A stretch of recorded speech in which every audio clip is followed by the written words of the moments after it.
hate imperialism. I detest colonialism, and I fear the consequences of their last bitter struggle for life. We are determined that our nations and the world as a whole shall not be the plaything of one small corner of the world.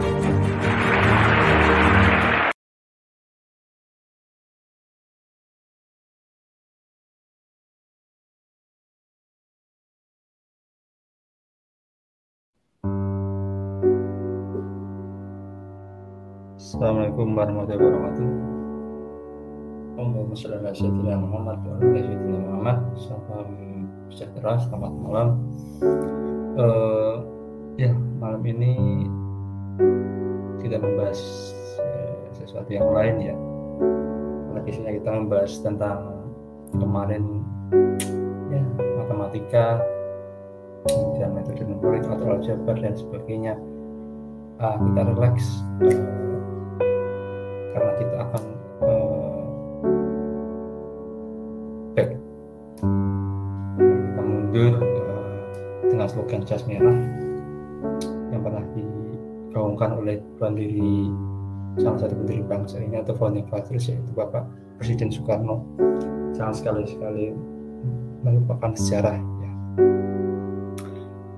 Kenapa kita senantiasa harus belajar sejarah? Ya tentunya salah satu tujuannya supaya kita tahu negara ini atau negara kita, bangsa kita itu ini bagaimana ya, dan bagaimana pandangan negara-negara lain atau bangsa-bangsa lain terhadap bangsa ini ya. Supaya apa ya, kita tidak kehilangan jejak dari para leluhur kita, dari para nenek moyang kita untuk melanjutkan perjuangan yang mungkin belum sempat beliau-beliau ini lakukan ketika semasa hidupnya. Jadi istilahnya kita generasi penerus itu untuk bisa memprediksi atau merencanakan atau membuat haluan di masa depan itu sudah seharusnya kita melihat di masa lalu. Oke. Di sini saya mengutip, atau sebelum ini kita sudah melihat video Bapak Presiden pernah berpidato yang intinya beliau sangat membenci apa itu imperialisme, apa itu kolonialisme, atau yang digaungkan dengan sebutan neokolim atau neoliberalisme. Karena apa? Pedoman kita jelas di Undang-Undang 1945 pasal 33 itu salah satu ayatnya itu berbunyi, intinya semua kekayaan negara, semua yang terkandung dalam negara itu dikuasai oleh negara untuk sebesar-besarnya kemakmuran rakyat gitu. Jadi seperti itu. Nah, Bung Karno itu dalam banyak referensi ya, kita bisa cari lah, sekarang kan ada mesin pencari, banyak sekali kita bisa ketikkan ya. Jadi Pancasila ini itu berdiri di 3 kaki itu yang dikatakan, yaitu nasionalis, agama, dan komunis. Nah, dari situ kita bisa melihat bahwa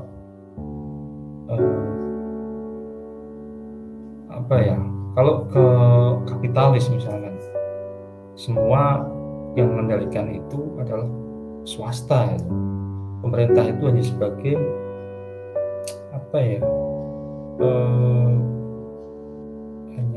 perantara saja ini untuk mengatur regulasi yang tentunya dianggap tidak merugikan kepentingan umum, kan seperti itu ya. Jadi intinya itu kapitalis seperti itu. Tapi pada kenyataannya ya kita tidak tahu semua ya, karena memang yang pegang uang itu kan ya swasta itu. Apakah kebijakan pemerintah itu juga akhirnya nanti dipengaruhi atau swasta atau perseorangan yang punya korporasi yang besar, itu ya bisa kita telusuri dengan beberapa referensi.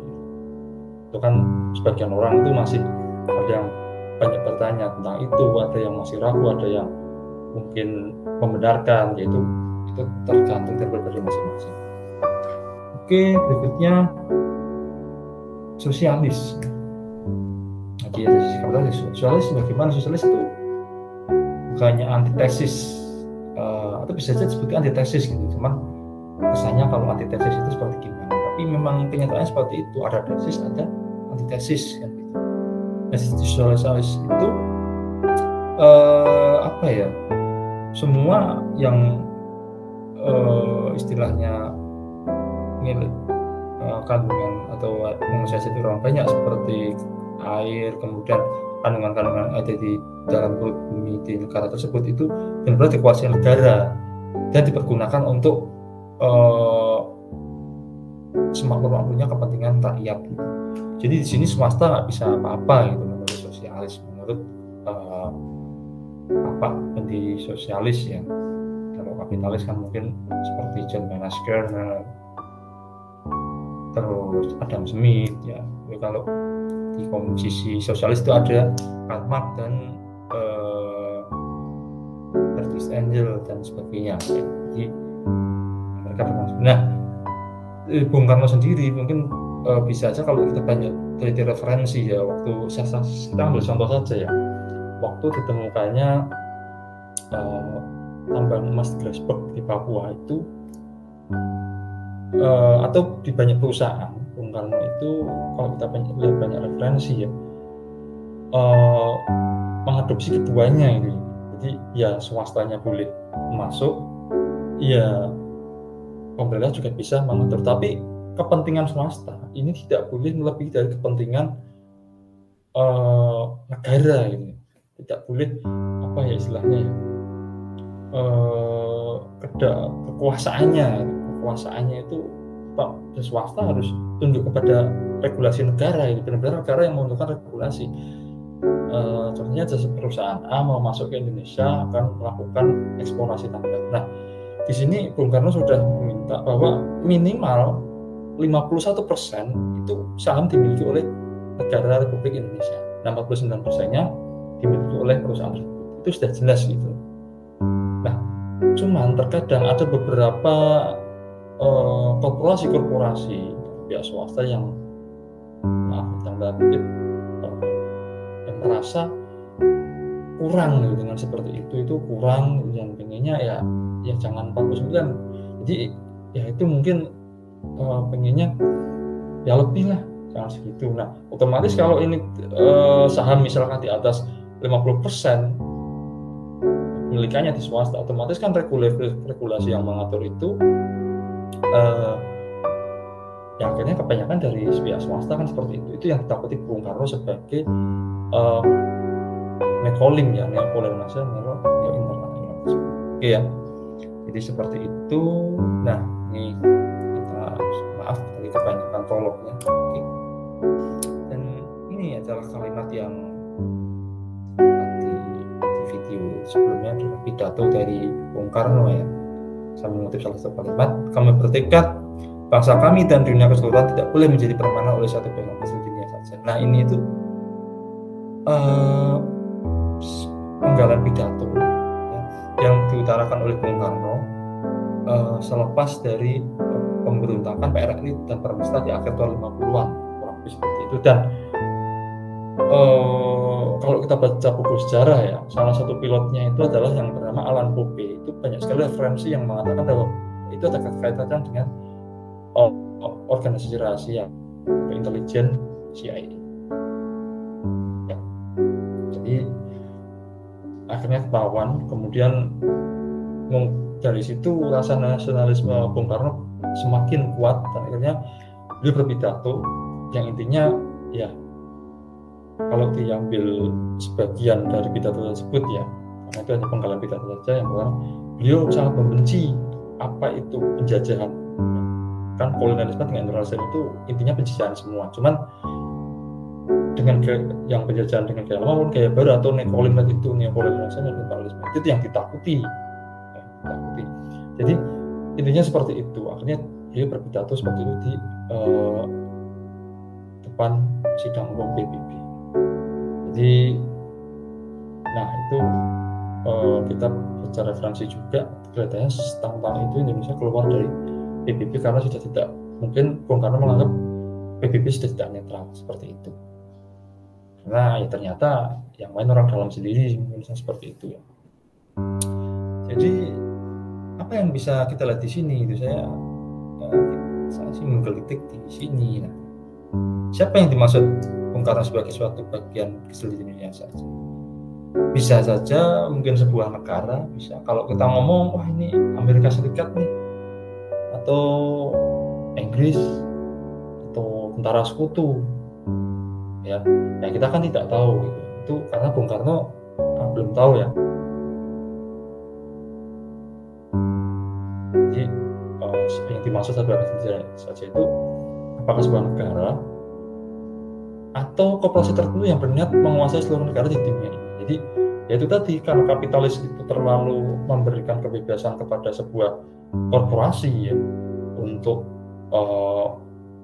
mengerjakan sebuah proyek atau mungkin memberikan kuasa saham yang lebih besar daripada negara, akhirnya dia bisa mempengaruhi kebijakan dari sebuah negara, termasuk negara sebesar Amerika Serikat misalnya, seperti itu bisa saja kan.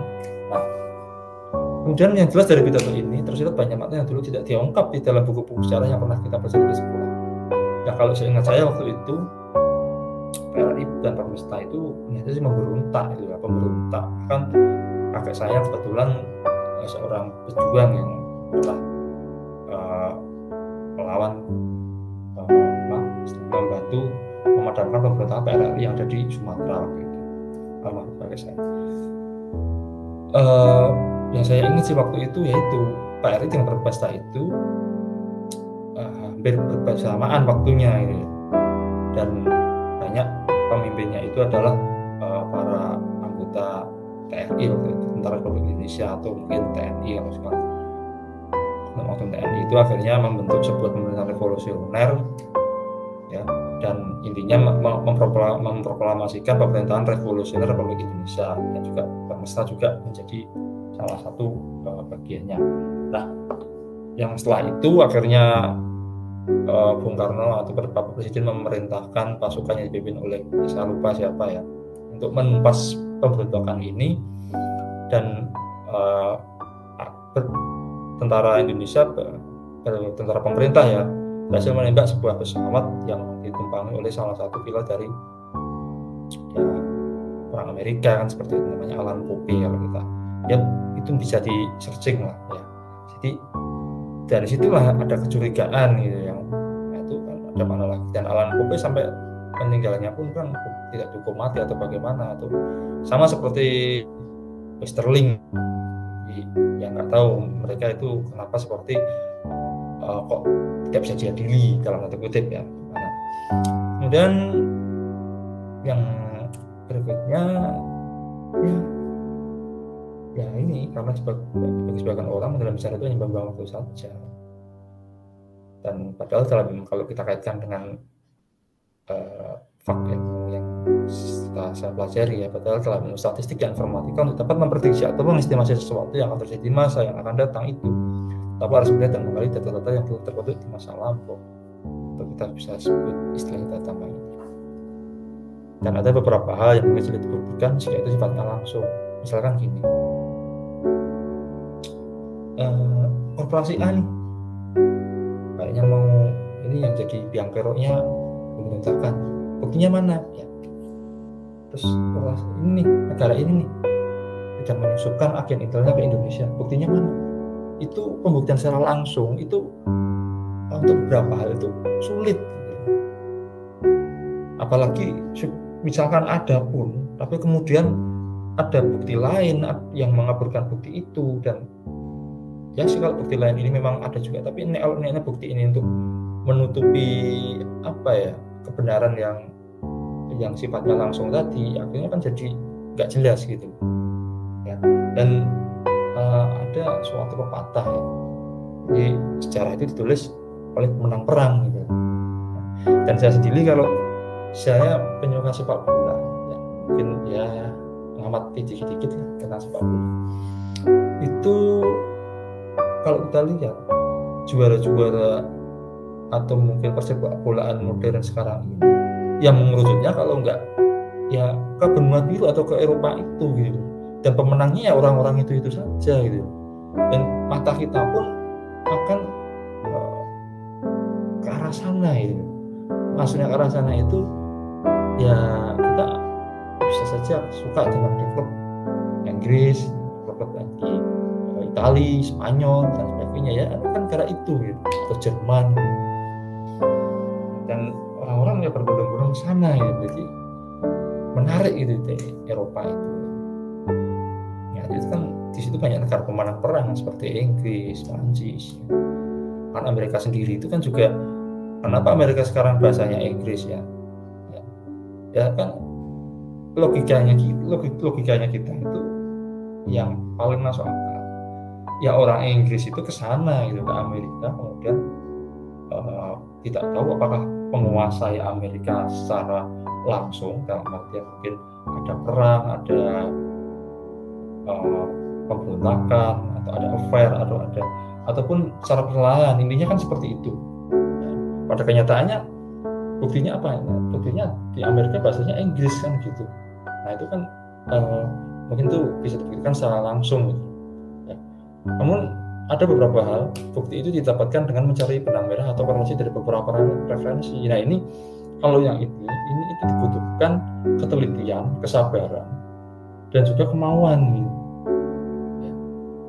Karena memang ini yang paling berat gitu ya, yang paling berat dan mungkin akan menabrak beberapa kaidah-kaidah yang memang orang sekarang pada orang umumnya itu ya, misalkan ini kasus A, tapi di kasus A itu kita nggak benar-benar percaya ini kasus A sebelum